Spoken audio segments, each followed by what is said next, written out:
Imana ishimwe ku bw'uyu munsi. Umushumba amaze kutubwira ibijyanye n'umwuka wera, inyigisho zatambutse. Umwuka wera n'Imana niyo twafata iminsi irenze 21, niyo twamara umwaka, niyo twakomeza, tuzakomeza twunguke, tumenye Imana mu buryo butandukanye kandi burenze. Haleluya. Uyu munsi hari ikintu cyantangaje. Mbere yuko twinjira mu ijambo ry'Imana natangaye kandi numva binteye kwishima. Hari ahantu muri bivuga ngo bivuga kuri Antikristo, nabitekereje uyu munsi ngo amayoberane ye ngo ntashobora guhishurwa ngo ubwoko bw'Imana, itorero ry'Imana rikiri mu isi. Icyo kintu nagitekereje uyu munsi numva ndatangaye. Itorero ry'Imana ni iki? Ni umwuka wera, ni abantu b'Imana. Haleluya. Nahise ntekereza umwuka wera buriya ararenze. Uyu munsi intego dufite ni ukugira inyota y'umwuka wera. Namutekereje uyu munsi numva ibyo bintu birantangaje.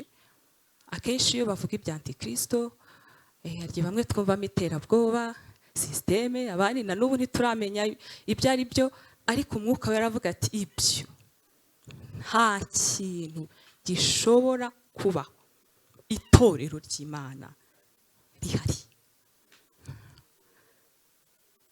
Niyo naba ari njye njyenyine kuko mfite umwuka wera mu isi, ni ukuvuga ngo nta kintu ntibishoboka kuko mfite umwuka wera ko yabasha kugira ibyimwe akora.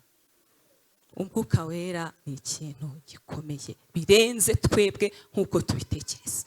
Ni Imana muri twe birenze uko twebwe tubitekereza. Ureke twinjire mu ijambo ry'Imana. Yohana ni ibice 7 umurongo wa 37. Ndagerageza gusoma ibyanditswe byinshi ndabivuga, abafite impapuro baraza kwandika, ariko hari byo turi bufatanye gusoma. Ubutumwa bwiza bwanditswe na Yohana ni ibice 7 umurongo wa 37. Reka dusome mu izina rya Yesu. Nuko mu minsi iheruka iyo minsi mikuru, ari wo munsi uheruka iyindi, Yesu arahagarara avuga cyane ati, umuntu nagira inyota aze aho ndi anywe. Unyizera imigezi y'amazi y'ubugingo izatemba iva mu nda ye. Kuko ibyanditswe bivuga. Ibyo yabivuze yerekeza ku mwuka wera w'abamwizera bendaga guhabwa. Ariko ubwo uwo mwuka wera yataraza kuko Yesu yaratarahabwa ubwiza. Amen. Reka twongere turebe mu butumwa bwiza Luka ibice 11 umurongo wa 9 n'uwa 13. Luka 11 umurongo wa 9 turageza ku murongo wa 13. Dusome mu izina rya Yesu. Nanjye ndababwira nti musabe muzahabwa, mushake muzabona, mukomange ku rugi muzakingurirwa. Kuko umuntu wese usaba ahabwa, ushaka abona, ukomanga akingurirwa. Mbese ninde muri mwe ufite umwana yamusaba umutsima akamuha ibuye? Cyangwa ifi akamuha inzoka? Cyangwa yamusaba igi akamuha sikoropiyo? None se ko muzi guha abana banyu ibyiza kandi muri babi, so wo mu ijuru ntazarushaho rwose guha umwuka wera abamumusabye? Amen. Aya magambo araryoshye. Ku ntego hari amagambo yanditse nifuza ko twongera tukayasoma, kandi ndibwira yuko tuzarangiza aya masengesho twarayafashe mu mutwe.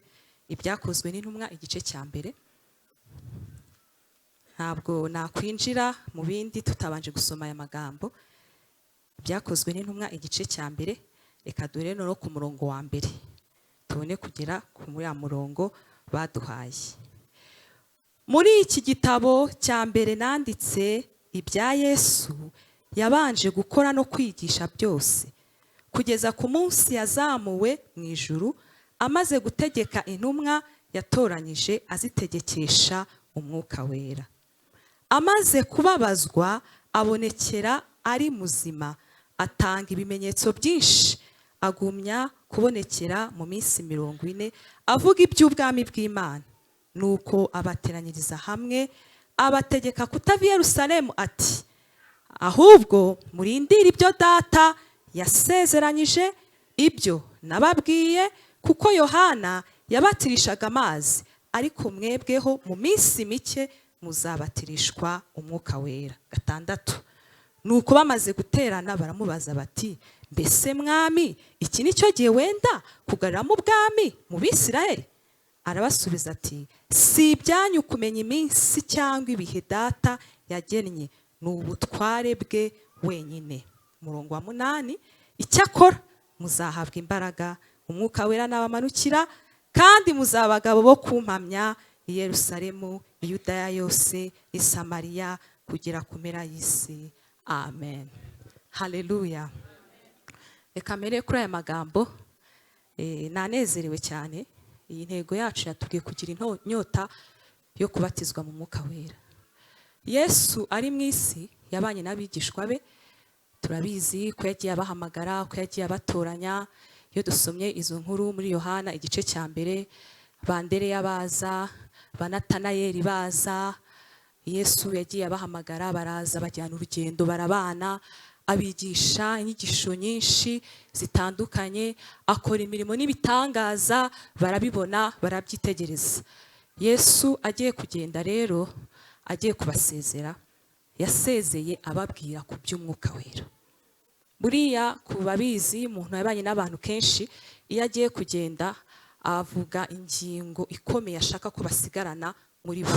Yohana 16, 17, amagambo ya nyuma Yesu yavuganye n'abigishwa be, yababwiye iby'Umwuka Wera. Arababwira, muzabisome neza, ababwira ngo ni byiza ko ngenda umufasha kugira ngo aze. Noneho abakriyane, avuga iby'Umwuka Wera n'umumaro we, arabibasobanura. Uzabona icyo gice cyose avuga ngo Umwuka naza azabigisha iby'ukuri byose, uwo Mwuka naza azatsinda ab'isi, uwo Mwuka naza azabera mu kuri kose. Yesu amagambo ya nyuma yavuganye n'abigishwa be agiye gupfa ni ibijyanye n'Umwuka Wera. Byerekana ko byari ibintu by'ingenzi yashakaga. Yesu arapfa. Abigishwa ba Yesu ntabwo bumvaga ko umwami Yesu yapfa, kwikije imirimo n'ibitangaza yagiye akorera mu maso yabo, ariko Yesu arapfa. Bagiye kubona arongera agize gute? Arazuka. Ijambo ry'Imana tubwira ko azuka yagiye abonekera abigishwa no bitandukanye nuko yarari. Mbere yajyaga aza bakirirwa n'abakaryamana bakabana, none Yesu amaze kuzuka bajya kubona akabona araje, kandi yambaye umubiri utandukanye n'uwo yari afite amaze gupfa. Agiye kugenda nanone rero, ijambo rya nyuma uvuga ngo amagambo ya nyuma yose ya Yesu Kristo, bwa mbere agiye gupfa na bwa mbere agiye kujya mu ijuru, ni amagambo amwe ajyanye n'Umwuka Wera. Tureba aya magambo ya nyuma. Aya mbere yo muzasome Yohana 16, niho harimo ya mimaro wose w'Umwuka Wera. Agiye gupfa, agiye kujya mu ijuru Yesu, twumva amagambo ya nyuma yabwiye abigishwa be, ariyo ntego y'uyu munsi. Luka ari kubyandikira Filemoni nako Teofile, yaramubwiye Yesu ari kubabwira, reka nsome ku murongo wa 4, ngo nuko abateraniza hamwe abategeka kutava i Yerusalemu. Ahubwo murindire icyambere, ababwira ngo ibyo data yasezeranyije. Ibyo bari babizi ko muri Ezekiyeli no muri Yoweri hari harasezeranyijwe yuko Umwuka Wera azagira gute? Azaza. Ibyo bari babizi mu masezerano yuko Umwuka Wera azaza. Yesu arabibutsa ati, murindire bya bindi mwari muzi yuko Umwuka Wera azaza. Babwire yuko bari abantu babanje mu gihe cy'Aburahamu, bantu ba Eliya, bantu bibambere, bari bategereje ibihe byacu. Ntibajyaga bumva ibihe uko bizamera. Ibihe bizabaho Umwuka Wera atatambuka ngo yigendere. Bajyaga bategereza ibihe bya Mesiya, bakajya bibaza ibihe bizabaho umuntu agaturwamo n'Imana n'Umwuka Wera. Ibyo byasezeranyijwe. Bajyaga bumva ari ibihe batumva, bidasanzwe, kuko nibyo byari byarasezeranyijwe.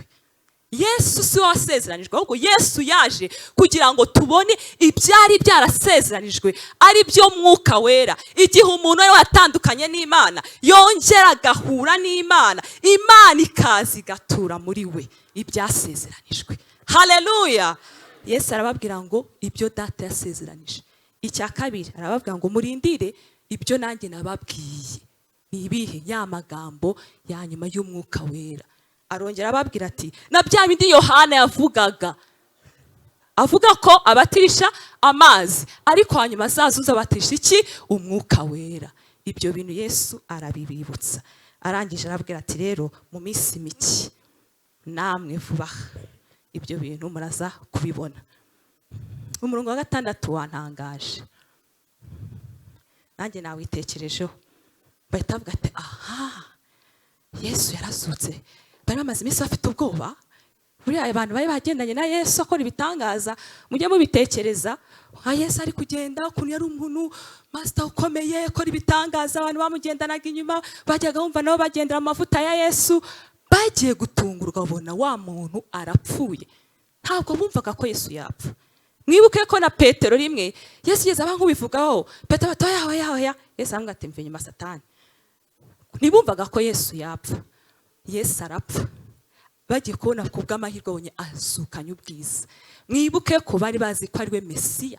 Hari umunsi Petero yari yamuhishuriwe, bati uri Eliya, uri iki, urinde? Atoya, baza kumenya ko ari Mesiya. Uyu rero bahita bamubaza ati aha, ese iki ni cyo gihe cyawe cyo kuzana bwa bwami bwawe?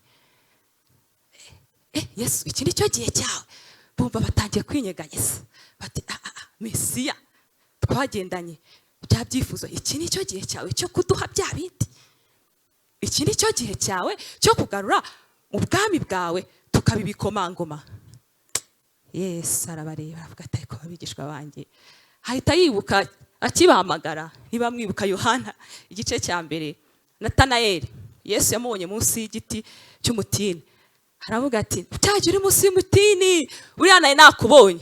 Ahita yiza, yo mwami wari wambonye cyaje munsi y'umutini? Ese burya na bya bindi byacu urabibona? Aza yishimye ati Yesu we, tino ndakwemeye ndakwizeye wambonye. Yesu aramubwira ati nukuri hari n'ikindi kintu uzabona kirenze icyo ngicyo. Haleluya! Natwe Yesu ajya tubona iyo twiyere mu cyumba yavuga ati haleluya, Yesu yakubonye. Mu ibyo bibazo byawe Yesu yakubonye. Muri zangurani yawe Yesu yakubonye.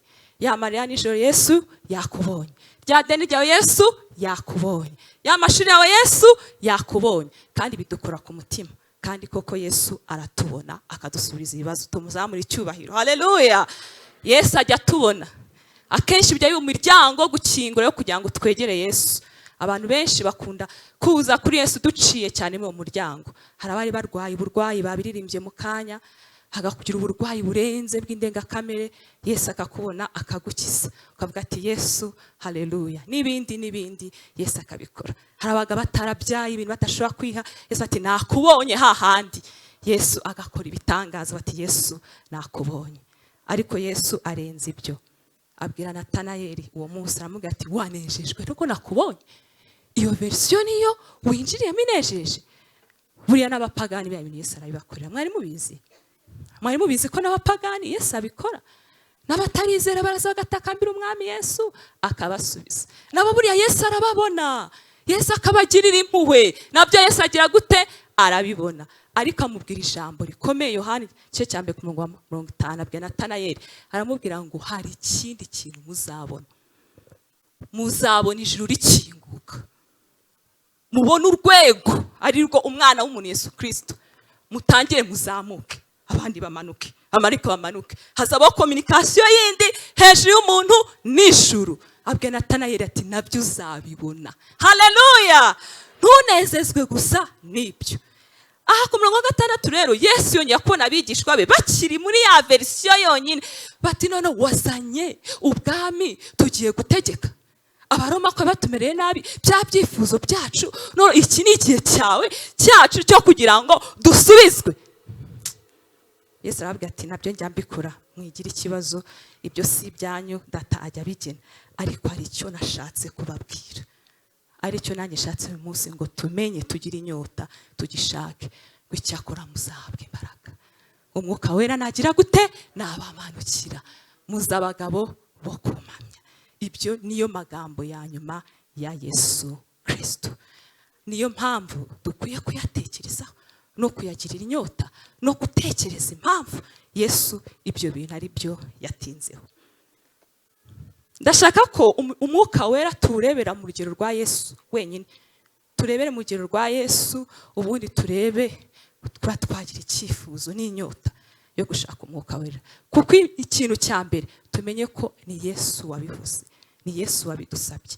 Hari ibintu byinshi muri Bibiliya bijya bibaho, Pawulo akahishurirwa akavuga, hari byinshi muri Bibiliya abantu bagiriye ibyifuzo, ariko ibijyanye n'umwuka wera ni Yesu bwe wabivuze. Niyo mpamvu ibyo bintu dukwiye kubikenera. Akavuga ati ibintu umwami wanjye yatinzeho, ibintu Yesu yakomeje kuvuga, ajya gupfa akavuga ati iki kintu reka ngisurinye abigishwa kibajye mu mutwe, n'umunsi wa nyuma atandukana n'abazamuka mu ijuru, aba ari byo bintu avuga byonyine. Icyo kintu gitekereza impamvu gikwiriye ugikeneye, nicyo kintu Yesu yavuze yadusigiye, dukwiriye gutindaho no gutekerezaho, ni umwuka wera. Haleluya, haleluya. Umwami Yesu nicyo kintu yavuze bwa nyuma. Abantu bafite ababyeyi cyangwa bagize ingorane ababyeyi bakataha cyangwa bagapfa, uzumva benshi bakunda kubaza ati ese papa ajya kugenda wumvise ari kuvuga ibiki? Agifite wa mwuka wa nyuma nta kintu yavuze, nta bintu yavuze. Uzasanga nk'ababyeyi bazi ko bagiye gupfa, bageze muri ya minsi muvuga ati koko bimeze gutya, abana barabegera, n'ufite umwana hanze akavuga ati reka nze hafi ya mama na papa numva ikintu ambwira. Yesu gusezera kwa nyuma itorero ni iki kintu cyonyine, kashyira iryo jambo cyonyine yavuze, cyonyine yavuze.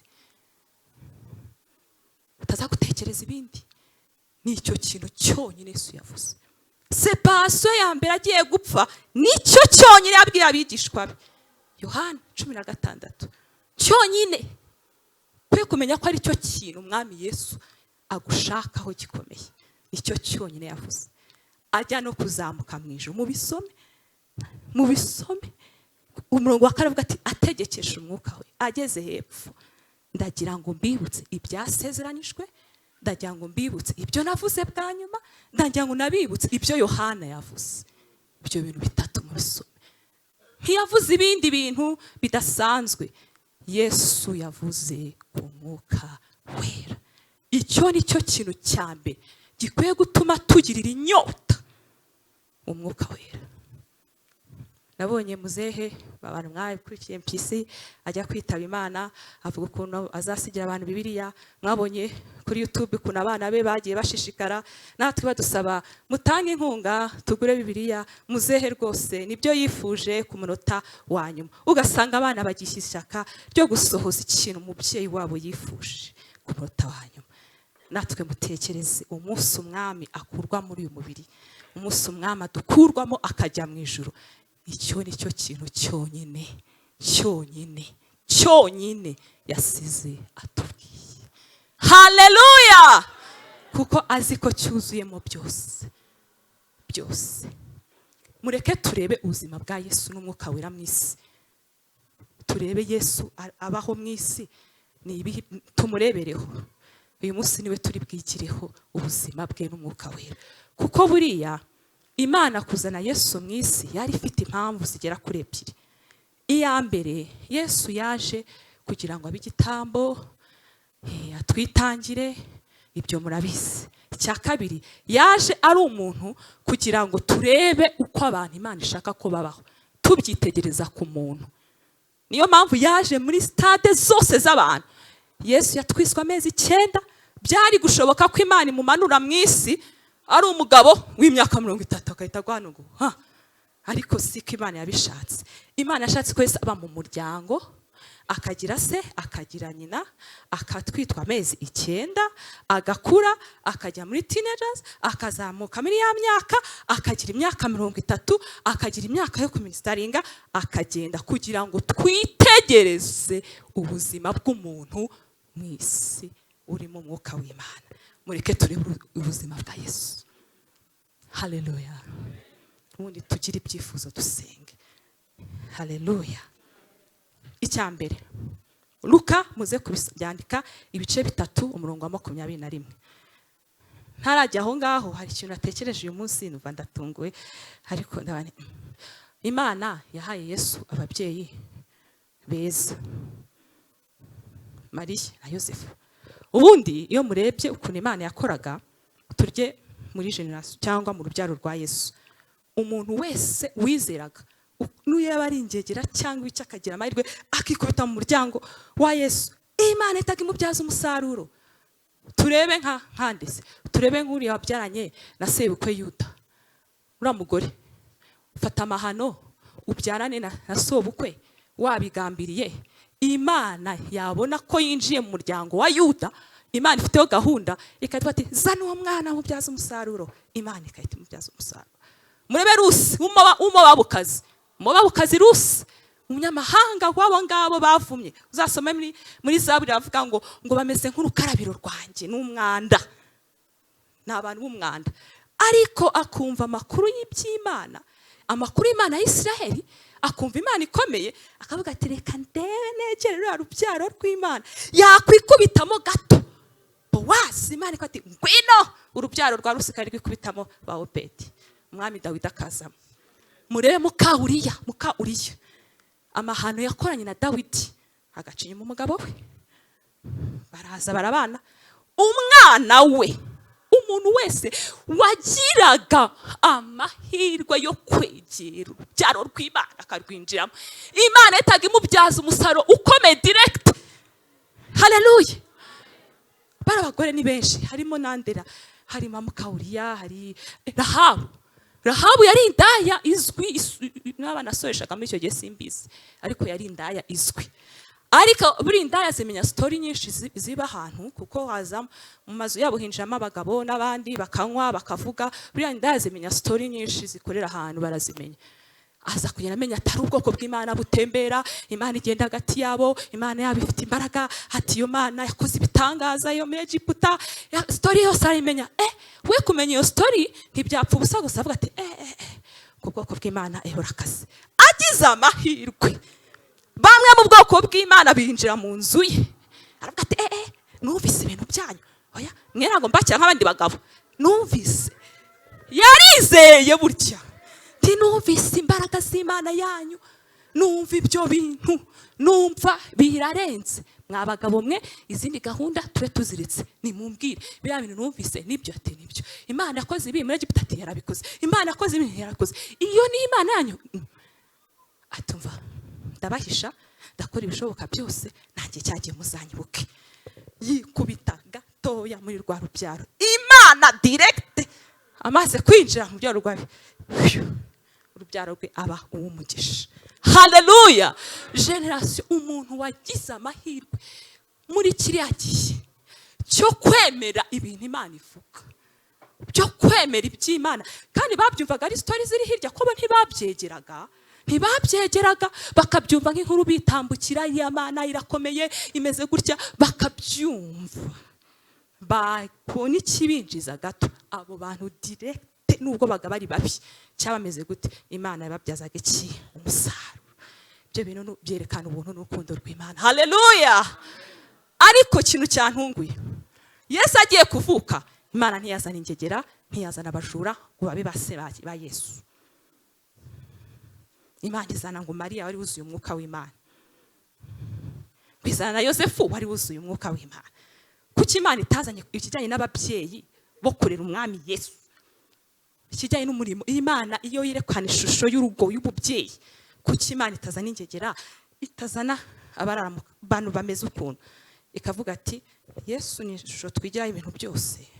Imana ikavuga ati ni ishusho y'umuryango wa Yesu, kwiye kuba Mariya wumvira, Mwuka Wera ni Yosefu umuntu w'iki w'Imana. Haleluya. Ariko mujya mwibaza umuntu wari ufite umugore agatwita fiance agatwita akamubaza ati wari utwise ati nukuri Mariya ati ndatwite, uwo muntu yarangiza akigira kwihishwa mutima ati Mariya nubwo mukinda gukunda sinapfa kugusebya. Abasore bapfa gukora ibyo bintu nibangaye uretse bafite umwuka w'Imana. Ndavuga ati umva nzakwishyura ibyo nkoze. Ino ni ikintu cya kabiri, umwuka akaza akamuganiza kubera confidence n'icyizere agira Umwuka Wera, nta gushidikanya aterega iriya nda Mariya twite si ntabwo ari yundi ni Umwuka Wera. Ibintu byose bibaho ku isi, iyo story tigeze, hari ibintu biteze bibaho ku isi ko umuntu yatwita inda, ariko wumva uburyo yumviraga n'Umwuka Wera, wumva ukuntu yari umuntu w'Imana. Yosefu aravuga ati yo ni Umwuka Wera, reka ngende mbe umurinzi wa Mariya. Biratangaje, ni ukuri biratangaje. Abo nibo babyeyi Yesu yashakaga. Biya ni ishusho y'Umwuka Wera Imana itwereka y'ububyeyi, twereka ubuzima bwa Yesu. Nahise nibuka turi Butare twayatugiriwe byo gusenga, umusore umwe sinyamwibagirwa ari gusenga, ndakunda gusenga avuga cyane. None kuno musenga abantu bizi Butare murabizi, habaga Albertum akantu kameze nk'ishyamba, abantu bakajya basenga. Hari umwe yabaga ari gusengera ari umwumva n'ubundi n'ubumva. None umunsi umwe arasenga aravuga ngo Mwami Yesu, ngo ndabizi rwose yuko nta kintu utakora, ngo nta kintu utakora, ngo ni wowe ngo wagiye ngo ufasha ngo igihe ngo Mariya ngo yari atwite Umwami Yesu, ngo maze ngo Yosefu ngo aramubenga, ngo amaze kumubenga Mwami Yesu ngo agira agahinda n'umubabaro, ahita avuga cya cyanditswe kiri mu Baheburayo ubwo yageragejwe ubwe ngo abasha gutabara abageragezwa bose. Aravuga ngo Mwami cyagiye mu nda wumvise umubabaro wa Mariya ukuntu yatewe akadobo, iko twajyaga tuvuga, niyo terime twakoreshaga icyo gihe. Warabyumvise wumva ukuntu bibabaje, bituma wohereza marayika wawe aragenda abwira Yosefu ngo wibenga uwo muntu wawe, umukozi wanjye Mwami ngo umukozi wawe uzi indobo maze kurya uko zingana, ndakwinginze ubasha kohereza Umwuka wawe Wera akagenda. Ubwo muri make akemeza, nanjye bakanyemera. Twari baduseka, njya nibuka umuntu twari turi kumwe, urumva rukurana basenga begera ujya avuga n'ijwi kwa turekera ibyawe ukumva ukayiturika warebo iryo gasaga yabyumvise. Ariko uwo muntu yarazi umumaro w'Umwuka Wera ko koko Yesu biramunda yarabyumvise. Umwuka Wera ntacyo adakora. Haleluya. N'abasore nibyo abashaka kugenda akakonvenka bigakunda. Ibyo mbivuze tugaruka ku buzima bwa Yesu, niwe turi bwikireho Umwuka Wera nta kindi. Bwa mbere turese akivuka Imana yashimye ishusho y'umuryango ko ugirwa n'abantu babiri bafite Umwuka Wera. Byerekana ishusho y'umuryango Imana ishaka n'abafite Umwuka Wera. Icya kabiri tujye ku buzima bwa Yesu by'umuryango we twe kubitindaho. Luka ibice 3 ku murongo wa 21 batwereka Yesu abatizwa, ibintu byabayeho. Luka ibice 3:21 nuko bose babatijwe na Yesu. Amaze kubatizwa agisenga ijuru rirakinguka, Umwuka Wera amanukira afite ishusho y'umubiri usa n'inuma, ijwi rivugira mu ijuru riti ni wowe mwana wanjye nkunda nkamwishimira. Amen. Ahantu tubona ibintu bibiri byabaye kuri Yesu. Niho yahamirijwe ngo ni umwana w'Imana. Yesu yahamirijwe ngo ni umwana w'Imana. Ijuru rihamya ngo uyu ni umwana w'Imana, turamubyaye. Icya kabiri cyabayeho ikimenyetso cy'Umwuka Wera gisa nk'inuma. Ahantu reka mavuge, Umwuka Wera niwe utubyara. Abamaze kwakira Yesu nk'umwami n'umukiza bahinduka abana b'iki b'Imana. Aho niho Yesu byatangiriye. Nguyu umwana wanjye nkunda, Imana yamubyara. Haleluya. Icya kabiri Yesu yabatijwe mu Mwuka Wera ngo hamanuka ijwi ndetse haboneka ikimenyetso kimeze nk'inuma kimuzaho cyerekana ko abatijwe mu Mwuka Wera. Yesu ko yari Imana, kuki ibyo bintu byabayeho? Kwari ukugira ngo werekane uko umuntu bigomba kubaho. Cyambere umuntu akwiye kubyarwa n'Imana agahinduka umwana w'Imana. Abamwemeye bose bakizera izina rye yabaye ubushobozi bwo kuba abana b'Imana. Iyo niyo step itangira ibintu byose, ni ukubyarwa n'Imana. Ijuru rikavuga ngo nguyu umwana wanjye. Icya kabiri ni umubatizo w'Umwuka Wera wagaragajwe n'inuma iza ku mwami Yesu amaze kubatizwa, babona ikimenyetso cy'Umwuka Wera. Ntumwa za Yesu nabo ibyo bintu byabayeho. Yesu amaze kuzuka amaze kwibona Yohana 20:22. Yesu ngabumekera umwuka we. Buriya cyagiye nibwo bahindutse abana b'Imana. Ko mbere bakigenda na Yesu atarazukana ntacyo bari kuba bizeye, ariko Yesu amaze kuzuka nibwo bizeye baba abana b'Imana. None ukibaza ki ko Yesu amaze kuzuka yabahumekeye umwuka we bagahinduka abana b'Imana, kuki yagarutsanga akababwira umubatizo w'Umwuka Wera? Bivuze ngo hari kuba wabyawe n'Imana ukaba umwana w'Imana, ariko hari n'ikindi kintu cya kabiri Yesu yatweretse kandi cyiza dukwiye kwishimira, ni umubatizo w'Umwuka Wera. Ni intumwa za Yesu nawo mwibuke ko babatijwe mu Mwuka Wera, bo haboneka ikimenyetso kimeze nk'iki, nk'umuriro. Yesu wabonetse ikimenyetso cy'iki, cy'inuma, ariko intumwa za Yesu zabatijwe mu Mwuka Wera haboneka ikimenyetso kimeze nk'umuriro. Iyo ni event ibaho nayo ikenewe, Yesu yarabitweretse. Ikindi cya gatatu cyabaye kuri Yesu, birakurikirana bisomye muri Luka ibyo bintu ibice neza bigenda bikurikirana. Luka 3 bavuga ngo Yesu ajyanwa n'Umwuka Wera hehe, mu butayu. Ngo yagiye kugira ate? Ngo ajyanwa no kujya gute? Gusenga, ariko no kujya gute? No kugeragezwa. Ibyo ni ubuzima bw'umwami wacu Yesu Kristo. Iminsi 40 yirije iki? Ubusa. Ntabwo batubwira detaye z'iminsi 40, ariko tubona iminsi 40 irangiye ubuzima bwa Yesu ageragezwa. Tubona test zagiye zigaragara ku mugati, agatsinda Satani akamubwira ati biranditswe ngo. Yaramaze kukwiza ijambo ry'Imana ryo gukoresha mu buzima bwe, handitswe ngo.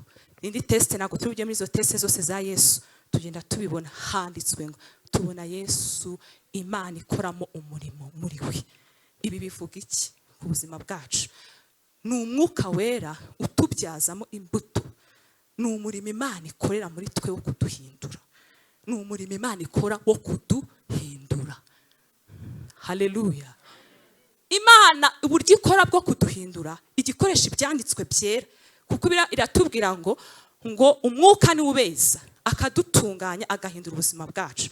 Imana iginakoresha n'ibigeragezo ku bantu bayo, ikibikoresha kugira ngo nabyo ibahindure, ibarememo kamere ya Kristo, ibarememo kamere y'Imana zandi ziri mu Bagalatiya: urukundo, kwihangana, ibyishimo, amahoro. Ibyo bintu Imana ikibikora nk'uko yabyerekanye kuri Kristo Yesu.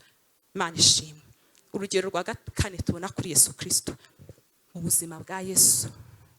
Yesu mu gashyamba i Getsemani struggle. Aho ndumva nshaka kubasoma.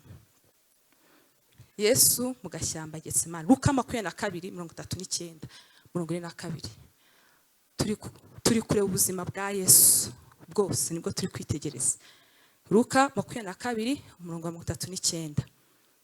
Arasohoka ajya ku musozi wa Elayoni, nkuko yari amenyereye. Abigishwa be baramukurikira. Agezeyo arababwira ati nimusenge kugira ngo mutajya mu moshya. Atandukana nabo umwanya ureshya n'ahaterwa ibuye, arapfukama arasenga ati Data, nubishaka undenze iki gikombe, ariko bye kuba uko nshaka ahubwo bibe uko ushaka. Dukomeze. Marayika uvuye mu ijuru aramubonekera amwongera imbaraga. Dukomeze gatoya. Kuko yarababaye bikabije. Ngo yaragize ate? Yarababaye bikabije. Asenga cyane n'ibyuya bye byari bimeze nk'ibitonyanga by'amaraso. Imana yacu idufashe. Yesu tumubona mu buzima yari afite ibintu bimuremereye, abona mission ikomeye imbere ye, abona ibihe bikomeye mu buzima bwe, abona ko ubwe akeneye ubufasha. bireba ngo yari afite agahinda. Ibi bintu njya mbitekereza nkavuga ati se ko numva ntaragira ibyuya birimo amazi n'amaraso. Urumva iyo concentration ubwonko bwakoresheje, ubwonko bwari bwakoresheje imbaraga zikomeye cyane. Ubundi hari nk'umuntu yarakeneye agasukari, buriya bigishwa bagombaga kumuha nk'isukari, kuko Yesu yakoresheje ubwonko, yarananiwe, yabonaga ibintu bikomeye ku buzima bwe. Yesu yerekana urugero ko muri ibyo bihe hakenerwa imbaraga z'Umwuka Wera. Yari Imana, Yesu yari Imana, ariko yari umuntu ngo atwereke mu bihe bikomeye by'isukari, mu bintu ubona biremereye ugiye kwinjiramo cyangwa iby'ubuzima bwawe buri gucamo bikomeye, ko harimo na need y'Umwuka Wera. Aravuga ngo Mana, ndabona bindenze. Biratubwira ngo marayika aramanuka amwongera iki? Imbaraga. Ibyo ni ibindi bihe by'Umwami Yesu. N'abigishwa ba Yesu ibintu byababayeho, babandi batijwe mu Mwuka Wera. Mwibuke bamaze gukiza no gukora imirimo n'ibitangaza. Mwibuke ko abo bantu harano bageze baratotezwa. Muzabisome, byanditse mu Byakozwe n'umwe ibice 4:31. Nabo barangije ngo bajya mu nzu yo hejuru, ngo nabo ngo baringinga. Babandi barabatijwe mu Mwuka Wera ngo baringinga, biraba ngo bongera buzuzwa Umwuka Wera, bahabwa guhamya no gushiriki amanga. Ubwo n'ubuzima bw'Umwami Yesu. N'abigishwe nagiye ntoraguramo gake ngenda mbabwira ko nabo ariko bameze. Intego yacu iravuga ngo kugira inyota yo kubatizwa mu Mwuka Wera. Ni ibintu bibiri nashatse ko tuvugamo. Icyambere tumenye ko Umwuka Wera nicyo kintu cyonyine Yesu yasize atubwiye, bigutere gushaka icyo kintu. Cya kabiri, turebere ubuzima bwose bw'Umwami Yesu. Nimvuga bwose wumve ko ni bwose. Mwibuka araka etape nasimbutse ariko byenda gusa. Yesu arimo ministeri.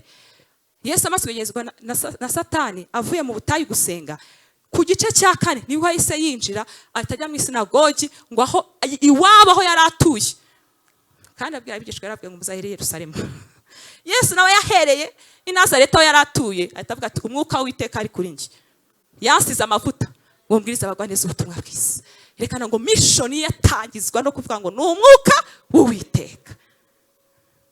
Hari igihe abantu utangira mission murakavuga ati nagiye kumva numva nigizemo inzozi, numva ari ibintu nakora, numva ari ibintu nakora, numva ari ibintu nashyira ku mutima nkurikije ibikenewe muri iki gihe, mbona nakorera Imana muri ubu buryo. Ariko Yesu yaratweretse aravuga ngo Umwuka w'Iteka ari kuri njye, niwe umpaye mission yo gukorera kwiza abagwaneza ubutumwa bwiza.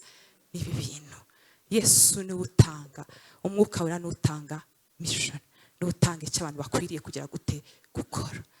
Ibyo byose n'ubuzima bw'Umwami Yesu. Murabyibuka icyambere Umwuka Wera yamije ko Yesu ari iki? Ari umwana w'Imana. Ibyo bintu murabyibuka. Aho natwe niho tugiye guhera rero. Mu Baroma aravuga ngo Umwuka w'Imana hamanya natwe ubwacu yuko turi iki?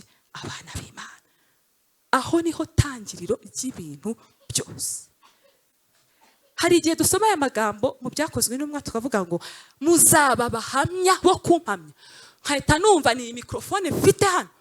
Bwa mbere icyo Umwuka Wera akora, ahamya ubwacu ibyiringiro yuko turi abana b'Imana.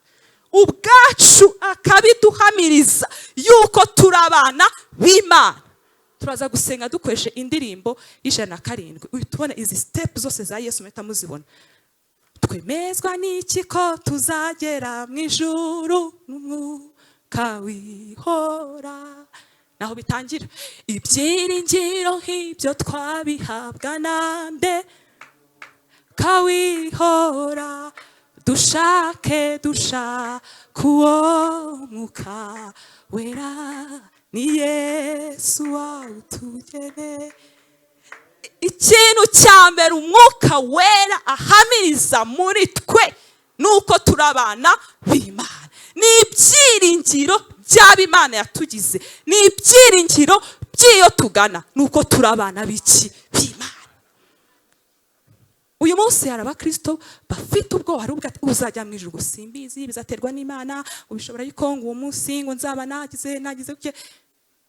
ukeneye umwuka uguhamiriza kuri umwana w'Imana. Aho na Yesu niho byatangiriye. Nguyu mwana wanjye nkunda nkamwishimira, Imana iramuhamiriza. Aho niho ukwiriye gutangirira. Ntabwo duhera ku mubatizo, duhera ku mwuka aduhamiriza rwose yuko turi abana b'Imana. Kandi uwo murimo urakomeye, ni umurimo mwiza umwuka ahora akora iteka mu buzima bwacu, yuko turi abana b'Imana. Kuko ibyo byo ntabwo turi bubyigishe icyo bimara n'icyo bidukorera n'ubwo babidukiza. Niyo mpamvu ngo ntitwahawe umwuka w'ubwoba, niko bivuga mu Baroma, ngo ntitwahawe umwuka w'ubwoba dusubiza mu bubata, ahubwo twahawe umwuka w'imbaraga udutakisha iteka ngo Aba Data, muri abana b'Imana. Uwo mwuka ufite imbaraga. Mureke mbabwire, iyi si ikintu cyinshi abantu bakora kibasunitse ni ubwoba. Muri urebye ibintu byinshi tuba turi gukora bifite indi mbaraga y'ubwoba bisunitsemo inyuma. Uri ibihugu bikomeye, ibibunda baba bashaka, ibintu byinshi baba bakora bihiritsemo imbaraga y'ubwoba.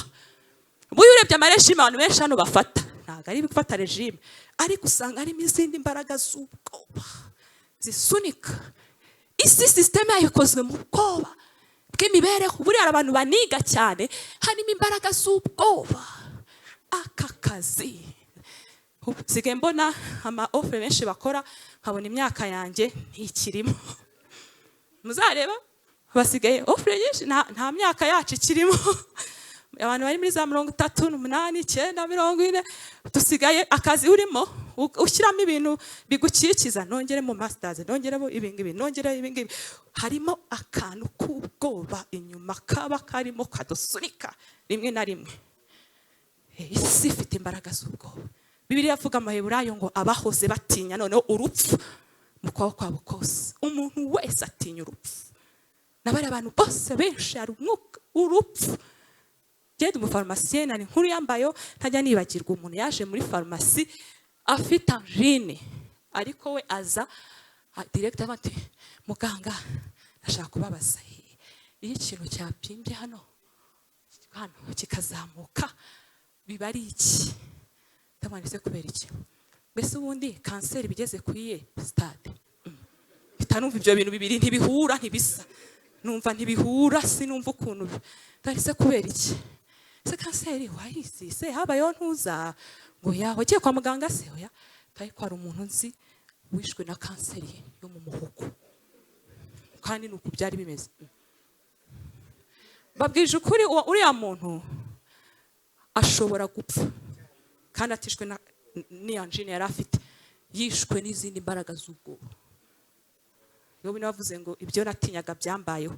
Buriya ari ibintu biza kubera ubwoba mu buzima bwe.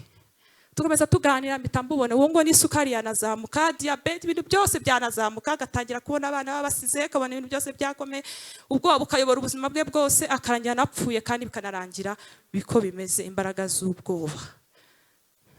Umwuka wera ntitwawe umwuka w'ubwoba, twawe umwuka w'imbaraga. Gute? Utubwira ngo turabana b'Imana. Imana yacu data y'imbaraga. Ntitwawe umwuka w'iki? W'ubwoba. Haleluya! Imana ishimwe. Abantu b'Imana nabo bonyine ku isi baba badatinya urupfu. Nibo bonyine, kuko urupfu twese turarutinya, ntazagire ukubeshya. Urupfu twese turarutinya. Njya ndeba nk'abarokore, hari abantu bikubita mu cyumba akababwira ngo mbonye urupfu, ngo amarakata kubita amasengesho yabishaka atahishaka, ngo ibisi 3, ngo urupfu.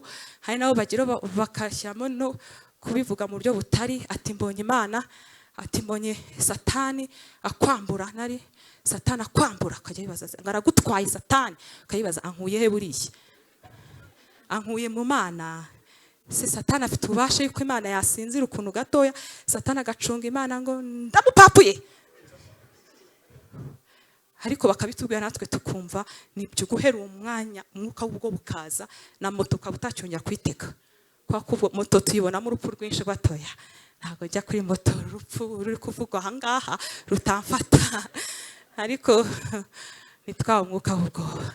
Yesu yaravuze ngo intama zanjye ubugingo bwabo buri mu kiganza cyanjye, nta kintu kibasha kubupfupfuna. Haleluya! umwuka w'Imana aduhamiriza ubwacu bwa mbere yuko turi abana b'Imana, kandi uwo mwuka utumara ubwoba bwose, kuko ubwoba nibwo buyoboye isi n'ibyaha byinshi dukora. Muzabirebe source yayo n'ubwoba. Natiye n'ahantu Bibiliya ivuga ngo hanze hazabikira nk'abanyabwoba n'abatizera, kuki Imana itatangiye kubasambanya ikatera ku banyabwoba n'abatizera. Nukazi ku bwoba n'umuzi ibintu byinshi bibaho, ariko umwuka abantu b'Imana bahawe waje kutumara ubwoba. Imana yacu tuhishyubahira. Uwo ngo uduhamiriza ko turi abana b'Imana. Icya kabiri ukora none, uduha guhamya Kristo, ari byo bya bindi Yesu yabwiye abigishwa we nabyo bwa kabiri, ngo muzahabwa imbaraga, ngo muzaba abagabo bo kumpamya. Icya mbere nubwo umwuka duhamiriza, icya kabiri duhamya Kristo, duhamya urupfu n'umuzuko wa Yesu Kristo dushize amanga. Icyo kintu cyo Mwuka Wera aza agakora muri twe nk'abantu bagize kubatizwa mu Mwuka Wera event. Niyo mvuga ikibaho, uzarebe ikintu cyese kigubaho, wahise wumva abantu bose wajya ubabwira ibya Yesu ukabwiriza. Ngiye ndabyibuka niga segonderi mu wa 4, naragiye mfata liste y'abanyeshuri twiganaga misase nkandika ndibuka ndabandika za no kwandika witwa Gashida. Twari dufite umunyeshuri twiganaga ntiyavugaga, yaracecetse witwa Gashida. Nawe ko nkumva sinamubwiriza, ariko nawe ndamwandika nkajya musengera, nkasenga Mana bakizwa, Baodire bakizwa, Bazubete bakizwa, Banadiya bakizwa. Ngira iryo shyaka ndabandika yabasengera, ntarumva sifite ibyo kubabwiriza. Twaturemwe ariko ibya Yesu murabizi, umwuka mpusa gutyo. Kandi ndashima Imana nukuri, iriya liste yaravivuwe, barakijijwe. Vuba aha nibwo namenye amakuru ya Shida ko yakiriye Yesu umwami n'umukiza, ni umukristo muri Zion Temple. Ishyaka ryo guhamya Kristo, umwuka wera ni uza akawudukubitamo, ukajya abanyabyaha ukumva urabakunze, ukamera nko wakundi Yesu. Abanyabyaha baramuhumurira, abantu b'umwuka buriya abanyabyaha barahumura, akajya yumva uyu yamenye umwami Yesu. Buriya n'ubura umunyamwuka ajya ubona umuntu udakijije, ukajya yumva jewe uriya muntu awudurire, ukajya wumva uwo muntu ukumva ntakwiye no kuza mu materaniro y'abera. Muzumva hari ahantu haba ibyumba habamo abantu bameze nka ba Petero bakinga umunyabyaha munyangeso mbi, bakamukinganya urugi, ntakwiye kwinjira.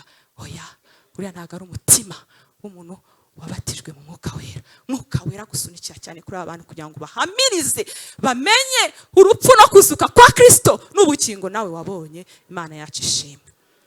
Byo nibyo bya mbere umwuka akorera muri twebwe, no guhamya Kristo. Ikindi cya kabiri, umwuka wera aduha kamere y'Imana. Twayibonye ku buzima bwa Kristo, cyagiye Yesu muri cyagiye cy'ubutayu na bwa buzima, umwuka wera aturemamo kamere y'Imana. Abirema ate? Abirema mu ijambo ry'Imana. Buri ijambo ry'Imana ryo rifite guhindura imitekerereze yacu. Niyo mpamvu vuga ngo azabayobora mu kuri kose. Ibyanditswe byera umwuka wera abikoresha bigahindura imitekerereze yacu nuko tubona ibintu. Ibyo bikagenda bizana kamere y'Imana, urukundo, amahoro, kugira neza. Ubundi ntabyo twigiramo, ntabyo twifitemo, burya ntabyo dufite. None za mbuto z'umwuka zo mu Bagalatiya zigatangira zikaba mu buzima bwacu. Uwo ni umurimo w'umwuka wera wundi. Kindi, umwuka wera atunihira iminiho, ntadusengera. Haro bavuga ngo ajya dusabira rimwe na rimwe, hari uburyo tuba twumva tutamenye uko tusaba, ariko umwuka wera agira gute? Aradusabira. Kandi ikindi kintu umwuka wera adukorera, hajya duha n'impano z'Imana akazitukabira. Za mpano 9 na za ministeri umwuka wera ajya bitukabira. Biriya bintu ni byiza, tujye tubyifuza. Hari abantu bizera Yesu bati ngiye narakijijwe, narabatuwe, navutse uka kabiri, ndashima umwami Yesu, nzajya mu ijuru, kanezerwa gakiza. Kata wumva ibindi ntibikureba, ariko buryo umwuka wera afite impano ashaka kukugabira kugira ngo usoze umurimo w'iki? W'Imana. Ibyo bintu umwuka wera arabikora mu buzima bwacu. Tugiye gusenga, amasaha ari kugenda, ariko ndagira ngo dusubire muri ya magambo twasomye. Luka 11. Yesu avuga ku mwuka wera yavuzemo ijambo gusaba. Musabe muzahabwa, mushake muzabona, mukomange muzakingurirwa. Kuko usaba wese agira gute? Ahabwa. Ushaka wese abona, ukomanga wese agira gute? Akingurirwa. None ahitazana indi nkuru muyumve gatoya. Mbese umubyeyi umwana yamusaba iki? Umugati, umutsima. Buriya bihugu bakunda kurya ibintu bimeze nk'ibigati n'ibicapati. Yanyiza akamuha iki? Ibuye. Atoya. none se umwana yasaba ifi yagize akamuha iki scorpion inzoka toya igise yarisaba yagize akamuha scorpion toya ati none se mwege ko muri babi mukamuzi ko abana banyu byiza Imana itayivuga ubwayo biravuga ngo so ibintu byose by'umwuka wera bigendana n'abana biki b'Imana abisi ntago bamuhabwa oya abisi ntago bamuhabwa umwuka wera n'uw'abana b'Imana oya ntago abisi bamuhabwa Yesu atavuga ati so wo mwijuru yaburate guha umwuka wera abamumusaba nibajije ko iyo tukimara kwakira Yesu nk'umwami n'umukiza umwuka wera itazagatura muri twe tukaba ubuturo bw'umwuka wera kuki hajemo gusaba kandi umwuka wera ari muri twe kuki hajemo gusaba kuki hajemo inyota y'amagambo twayireho umuntu nagira inyota azahondi kuki ibyo bintu bishe Yesu niko yavuze umuntu nagira inyota azahondi unyizera imigezi y'amazi y'ubugingo izatemba iva mu nda ibyo yabivuze ngo yerekeza ku mwuka wera abande abapagani abamwizera bari kujya gute kuzahabwa umwuka wera uvugwa ku bana b'Imana ntabwo uvuga ku bapagani none nibajije kuki dusaba umwuka wera kandi umunsi twizeraga twakiriye umwuka wera ni kubera iki icyambere iyo tubona ahantu Yesu agenda avuga gusaba uretse no muri Luka n'andi hose ari amagambo akunda kuvuga ngo musabe muzahabwa hafi ya yose agendana n'umwuka wera uretse ko n'ibindi iyo tubisabye turabihabwa bya Natanayeli Yesu yamonye musi y'umutima ati ndaba nakubonye na amadeni mba nakubonye na bya bindi n'ukuri Yesu aba yabibonye kandi arabiduha n'ukuri Yesu arabitanga mujye munamusaba biriya bintu arabitanga ariko agaruka cyane ku bijyanye n'umwuka we aravuga ngo mumusabe muzamuhabwa munashake harimo ibintu bitatu hari ugusaba ikintu uri kubona perezida ati ndashaka shaka ari ibintu butari ni nka research hari utuntu ndiko reka nshakisha icya gatatu hari urugi rukingiwe ushaka kwinjiramo komanga ntabwo avuze ngo sunika just byoroshye komanga urajya gute urakingurirwa ingero z'ibintu Yesu yerekanye basaba ni ibintu ubona umubyeyi akwiriye kuba afitemo responsibility umugati ifi amagi sibyo bintu si inshingano z'umubyeyi umugati si inshingano y'umubyeyi ariko kuki uyu mwana ari gusaba umubyeyi umugati kuki uyu mwana ari gusaba umubyeyi ifi ni urugero rwerekana ibi bintu ni ibintu ntuza ni bezwe prime ni ibintu byibanze umubyeyi aba afite umwana aba akeneye ariko hari step umwana ageraho umwana w'umwaka umwe undi wihinja abana ibyo ntago abazi ibyo ari byo niyo agiye no gusaba ariko umwana umaze kugenda akura aravuga ko ndashaka umugati ndashaka ifi kabitandukanye ndashaka iki ndashaka umuneke ndashaka ibi bitwereka iki bitwereka ko dukwiriye kumenya icyo Imana tuyishakaho tukagisaba kuko Imana igize gute ibifite soreza gato ku kintu Yesu yasabye mu ishyamba Getsemane Yesu yari mu magorwa Yesu yari ananiwe Yesu yari mu buzima bubona bugiye gucika intege amenya icyo ashaka aravuga ngo data iki gikombe iki ngiki sinakiteza sinagishobora ubwanjye ndasaba imbaraga z'umwuka wera yarazi cyari gusaba ati data mpifi igikenewe ahangaha ni imbaraga zo kurenga iki kintu mpifi umubyeyi ati akira ifi imbaraga ziraza dukwiye kumenya icyo dushaka ku Mana tukagira inyota kandi ni data agira gute arakiduha ese ukeneye umwuka wera umwuka wera turamuhaye twizera umubatizo w'umwuka wera ni na story abantu benshi bumva batifuza ariko ribajira umwami wanjye Yesu ko nawe yanyeretse ko uyu mubatizo ukenewe bivuze ngo hari ikintu gikomeye kuri uyu mubatizo unyeneye ushobora kuvuga ngo nkeneye nanjye umubatizo w'umwuka wera ugapresiza ahantu ubona bikomeye ukavuga ngo nkeneye kuzura umwuka wera. Byo biratandukanye. Umubatizo ni wa munsi twese tuzi amatariki, ariko kuzura n'ubuzima bw'umukristo agenda areba bezwe icyo akeneye ku Mana, rwa rwego twavutse rumanura mu ijuru. Kuko ati nkeneye imbaraga, nkeneye guhishurirwa, nkeneye ubushobozi, nkeneye umwuka wera n'ubikora. Niyo mpamvu dukoresha ijambo ngo nkeneye umwuka wera. Haleluya, haleluya. Dukeneye umwuka wera muri izi ngero zose zagaragayeho ku buzima bw'umwami Yesu.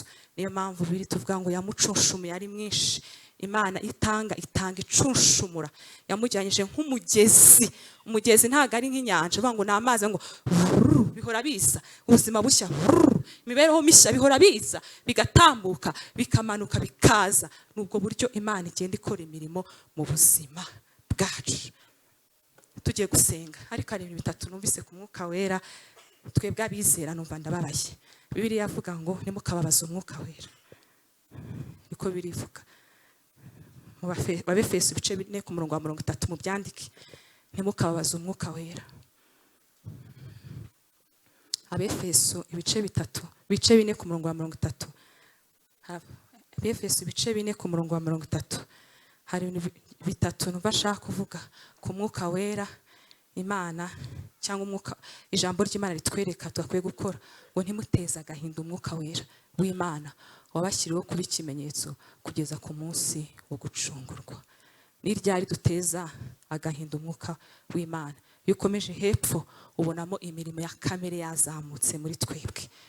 Urabibona, muze kubisoma. Iyo imirimo ya kamere yahawe guhembuka mu buzima bwacu, icyo gihe tubabaza umwuka wera tukamutera agahinda, akaba atuje nta kintu ari gukorera muri twe. Ariko iyo ubimenye ukavuga ati ya mfite inyota, ndabona uko biri kose ubuzima bwanjye bwangiritse, nkeneye umwuka wera kugira ngo izi mirimo ya kamere ive mu buzima bwanjye, urasaba umwuka wera akaza mu buzima bwawe. Icya kabiri tujya dukorera umwuka wera, Bibiliya itubwira kitari cyiza. Abatesalonike ba mbere 5:19 ngo nimukazimye umwuka w'Imana. Nimukazimye umwuka w'Imana. Imana igitanga impano. Hari abantu uyu munsi ushaka gusanga barigeze bahabwa nk'impano zo gukiza indwara za 9, impano z'ubuhanuzi n'ibindi, unakavuga ataya ibyo simbikeneye. Cyangwa umwuka wera akakubwira ngo ndashaka gukoresha muri ubu buzima, akavuga atoya ibyo simbikeneye. Ariko ngo mwe kuzimya umwuka w'Imana. Cya gatatu, umwuka wera.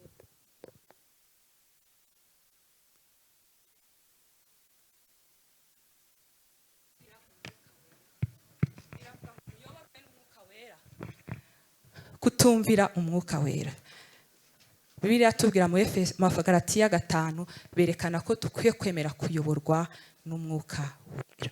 Ibyo ni ibintu bitatu bikomeye bijya biba mu buzima bw'abantu b'Imana. Ariko uyu munsi tugiye gusenga tureba ubuzima bwa Yesu bwose aho bwagaragajwe umwuka wera. Natwe tugende tugira icyifuzo cyo kugenda twakira cya kintu cyose.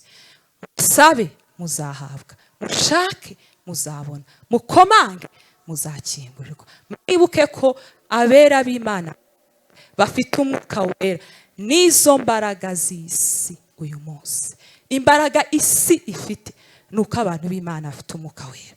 Ariko ikintu kibabaje nuko twicaranye izo mbaraga zikaba nta musaruro ziri gukora mu buzima bwacu. Bamwe twateje agahinda umwuka wera, abandi twarawuzimije, abandi ntitwemera kuyoborwa nawo. Ariko twongere, haleluya, twongere tugira inyota, twakire bya bintu byose Imana yaduhaye, byongere bikoreke mu buzima bwacu. Mu gusenga Imana niho tuzakira za mbaraga. Yesu ndagira ngo iki kintu kivuge cyonyine senga kugira ngo wese agire icyifuzo.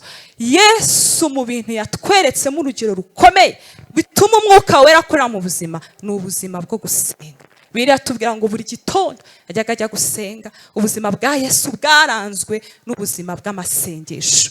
Icyo cyaranze Yesu Kristo ni ubuzima bwo gusenga. Niba yari Imana akaba ubuzima bwo gusenga, njyewe ana kuki ntaba ubuzima bwo gusenga? ni ikintu gikomeye cyabaye mu buzima bwa Yesu, ni ubuzima bwo gusenga. Uyu munsi abantu basenga ni abakora nka groupe, ngeze kujyana ibyumba njyayo ndeba ukuntu bayamiriye amazi, abantu bari gusenga, abantu bari gusenga ari benshi, bari gusenga base bagiye gusenga. Imana ivuga ni uku nguku, abasenga abafite ibibazo yego nibyo, abagira bazamuka, ariko turebe urugero uburyo Yesu yasenze bikomeye. Ni ubuzima bwa buri munsi bwo gusabana n'Imana, buri person ari wenyine na data, Imana igakorera umurimo muri we. Urwo ni urugero rukomeye Yesu yatanze rwo gusenga. Umukristo utagira ubuzima bwo gusabana n'Imana wenyine bwo gusenga, biragoye ko kano y'Umwuka Wera akorera mu buzima bwe, biragoye. Then yanditse igitabo avuga ngo good morning Holy Spirit. Yashaka kuvuga ngo buri gitondo mbwira Umwuka Wera ngo waramutse, waramutse Mwuka Wera. Person prayer, amasengesho ya buri munsi. Yesu ubundi byo yekanye gusenga yiyiriza ubusa. Iki kintu cyiza, ubuzima bwo gusenga uniyiriza ubusa. Yesu yatweretse icyo kintu. Ikindi cyaka kizadufasha ni ugusoma ijambo ry'Imana. Twabonye ko Yesu Kristo niryo yakoresheje, Umwuka we yakoresheje ijambo ry'Imana mu buzima bwa Yesu. Umukristo udasoma ijambo ry'Imana ntago bakano nziza Umwuka we akoreramo. Icya gatatu dusenga Imana ni uguterana n'abantu b'Imana. Iki kintu mugishyiraho umurongo. Iminsi yacu ibiri kuza ubu ngubu amateraniro yera ntabwo tuyitaho, ariko ni ikintu gikomeye guterana kwera. Ni ahantu izangingo za Kristo, umutwe, amaboko bigira umumaro bigakora. Tujye dukomeza guterana kwera. Umwuka Wera azabona umwanya wo gukorera mu buzima bwacu. Mureke duhaguruke dusenga Imana. Ya ndirimbo y'107 ndashaka ko tuyiririmba, ndashaka ko tuyiririmba. Umuntu wese atekereza rwa rugendo rw'ubuzima bwa Yesu, ahantu yose Yesu Umwuka Wera amugaragayo, wamuhamije ko ari umwana w'Imana. Umwuka Wera wamujyanye mu butayu akahindura, akakora umurimo muri we. Umwuka Wera watangije ministeri ya Yesu. Umwuka Wera wamubatije umubatizo agatangira guhamya. Umwuka Wera mu bihe bikomeye bigoye, mu bibazo, mu ntambara, mu bintu bikakaye, Umwuka Wera amwongera imbaraga. Aho hantu nawe urebe inyota, urebe ati nkeneye Umwuka Wera aha hantu wongere wuzuzwe. Tujye kuririmba indirimbo 107. Umushumba wacu ahita aza hano atuyobore mu buryo bwo gusenga. Igitero cya mbere kivuga ngo twemezwa n'ikiko tuzagira mu ijuru ni Umwuka wihoraho. Ni wa murimo Umwuka Wera kwemeza ko umwana w'Imana. Umunsi umuntu atarizera ibyo Imana ibikore muri we. Icya kabiri ngo Umwuka Wera niwe wemeza abantu. Umwuka Wera atumara ubwoba. Umwuka Wera atuyobora. Umwuka Wera mu ntambara ikomeye n'ibibazo n'ibintu bikakaye muri ubu buzima, Umwuka Wera turamukeneye. Reka badufashe dusoza twakira umushumba adufasha mu gusenga.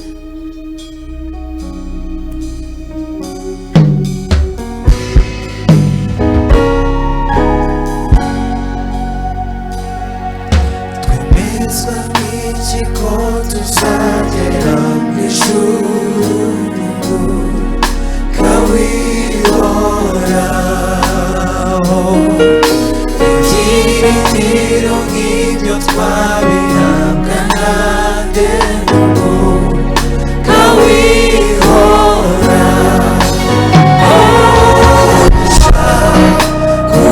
Kubomuka Wera Yesu bawutugeneye.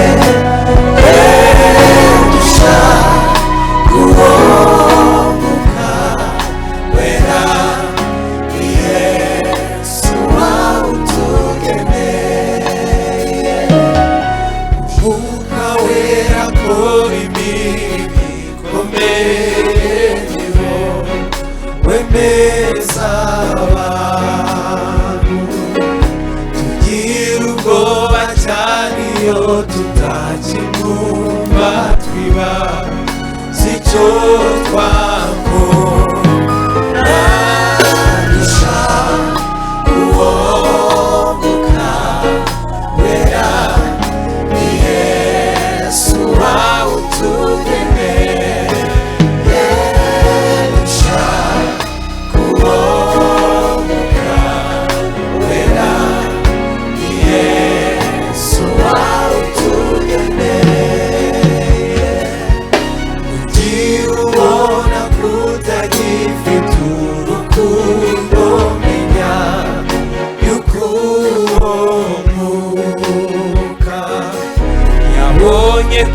tuyoborwa n'umubiri wawe gusa utigarurisha kuwomuka wera Yesu wawe tuyoborusha kuwomuka wera Yesu wawe tugenere turagusa